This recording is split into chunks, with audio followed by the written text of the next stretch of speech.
Magandang araw sa inyo, ka-coffee. Lalo na yung mga OFW nating nanonood, no? Mga Pilipino abroad, magandang araw po sa inyo. Malungkot na naman ang mga DDS, ka-coffee. Tingnan ninyo, ha, sunod-sunod na yung nagiging karma nitong mga DDS. Sobrang lakas ni PBBM eh. Natatandaan ninyo yung pinapakalat nila Harry Roque, yung kampo ng mga DDS, yung grupo nila, yung mga vloggers nila. Kawawa daw po ang Pilipinas kapag naging presidente si Donald Trump ng Amerika. Kasi daw, hindi tayo magiging bate ni Donald Trump kasi maka-Biden daw ang presidente natin or against daw tayo sa China. Yan yung issue nila. Kesyo daw, si Donald Trump, kaibigan daw yan ni Duterte. So dahil kaibigan, hindi susuportahan ng Pilipinas. Pinakalat nila yan ng mga DDS. Ito pa. At hindi na raw, dahil hindi na tayo susuportahan ng Amerika, which is malaking bagay para sa Pilipinas, huwag naman tayo magmalaki, no? Pero kailangan pa rin natin ng suporta ng Amerika. Ipo-pull out daw po lahat ng suporta nila ng Amerika. Kasi hindi nila gusto si PBBM. Dahil si Duterte nga raw ang kaibigan eh. 'Di ba? In fact, hindi nga raw inimbita si presidente. Inisyo nila yan, i-event na yan na supposedly hindi naman talaga iniimbita yung mga world leaders kundi yung mga ambassadors lang. Yun ang pinakalat nila na hindi maganda yung relasyon ng Pilipinas at ang Amerika. And then, narinig ninyo, nagbalita ang Amerika. Ang sabi nila, ititigil yung suporta na ibinibigay sa iba't ibang bansa. Yung aid freeze na sinasabi nila. Naku, sige, kung ikaw ay beneficiary ng Amerika o sinusuportahan ka ng Amerika, every year nakakatanggap ka ng ganitong tulong, aid ba, financial support, is kakat na raw po yan ng Amerika, which is totoo. Lumabas siyang balita na yan. Siyempre, tuwan-tuwa yung mga DDS eh. Yes, mawawalan ng suporta. Ganyan yung mga ugali ng DDS eh. Mas gusto nila babagsak yung gobyerno para pagtatawanan nila si PBBM. Mawawalan ng suporta yung Amerika. Aba, pahiya kayo ngayon. May breaking news. May breaking news.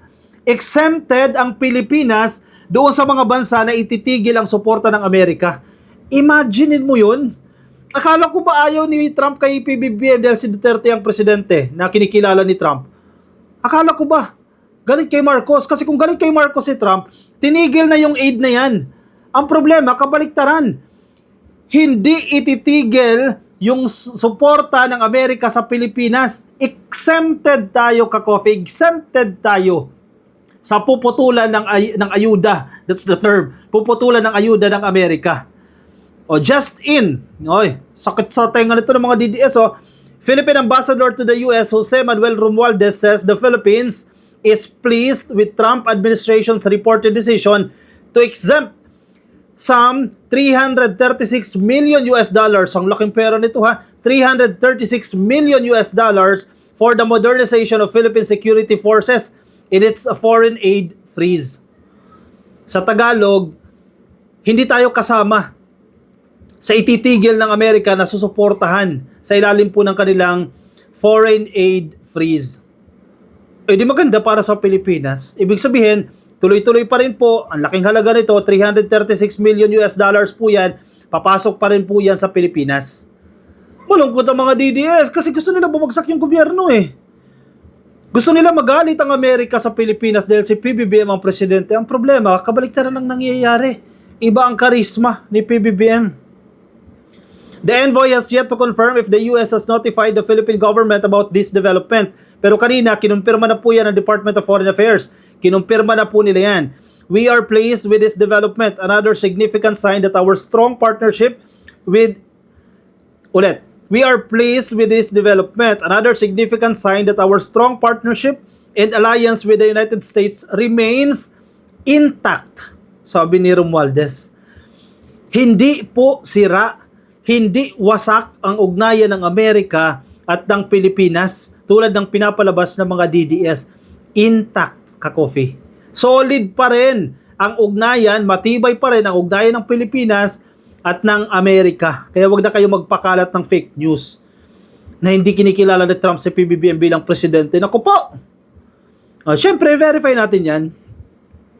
Baka si, si Ambassador Romualdez lang yung nagsasabi niyan. Hanapin natin ang balita.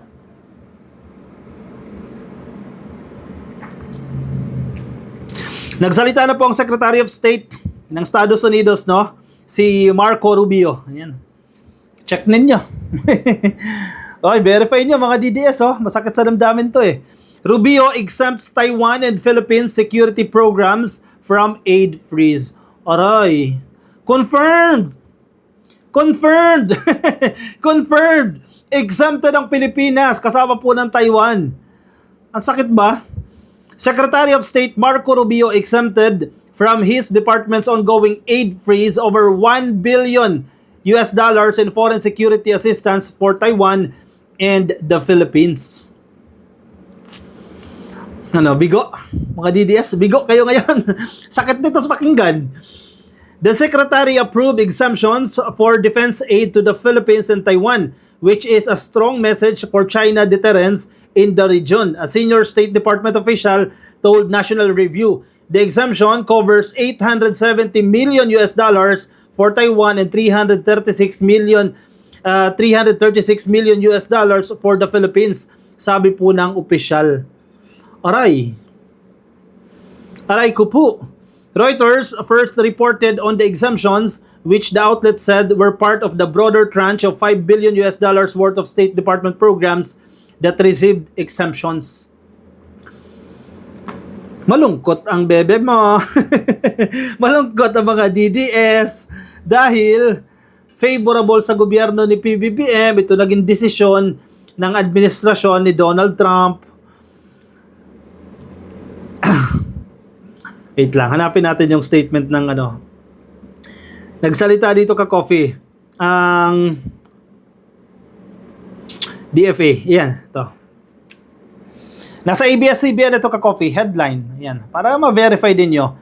DFA confirms US aid freeze exemption for military assistance to the Philippines. O, nasa kaliwat ka ng pahayagan na yan ka Coffee. Lumabas na yan. DFA confirms US aid freeze exemption for military assistance to the Philippines. The Philippines has been informed of the waiver issued to a portion of the US foreign military financing for the Philippines, sabi po ng DFA sa isa pong statement. Both countries are committed to the treaty alliance and to efforts to further strengthen our defense cooperation and interoperability. We will continue to engage the US government on the importance of our bilateral work in supporting our shared goals and priorities. Sabi po sa statement na yan ng Department of Foreign Affairs. Masakit ba? Kasi excited na magalit si Trump sa Pilipinas. Yan ang gusto nilang palabasin ng mga DDS May pinakalat pa sila na very close daw si Trump at si Digong. Hindi nila alam na pag nagkaroon ng partnership, hindi yan partnership ng tao sa tao. Gobyerno to gobyerno yan. In-assume ng mga DDS na very close si Digong at si Trump. Very close, may litrato. Ganun ba yun? Feeling close naman yan Hindi ibig sabihin na may litrato, close na kayo. Kung hindi, ang nag-uugnay naman yan, hindi yung tao, kundi yung gobyerno. Kasi imaginein mo, kung ugnayan sa pagitan ng tao, nagkaroon ng treaty sa pagitan ng ni Digong at ni Trump. Pag nawala si Digong or nawala si Trump, ibig sabihin tapos na yung treaty, tapos na yung kasunduan? Definitely hindi. Kapag nag-usap ang dalawang bansa, gobyerno to gobyerno yan, hindi tao sa tao.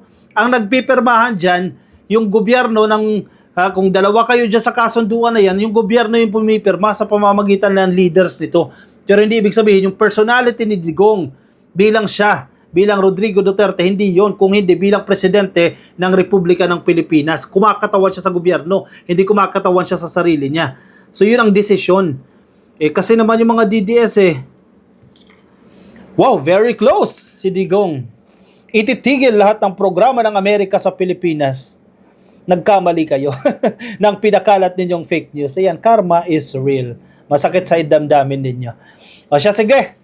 I-komento ang inyong opinion, ang inyong reaksyon sa ating comment section dahil sunod-sunod na ang karma nito mga DDS Bumabalik na sa inyo ang karma kakabirada ninyo O, bumabalik sa inyo. Sino ngayon ang malas? Hindi kayo ngayon ang minamalas. Pag wala pang manalong senatoriable sa inyo, nako po! Wala na talaga, irrelevant na talaga itong mga Duterte if ever na walang manalo sa inyong mga senatoriables. Pero feeling ko meron naman. May isa sigurong lulusot. Isa maximum na yung dalawa.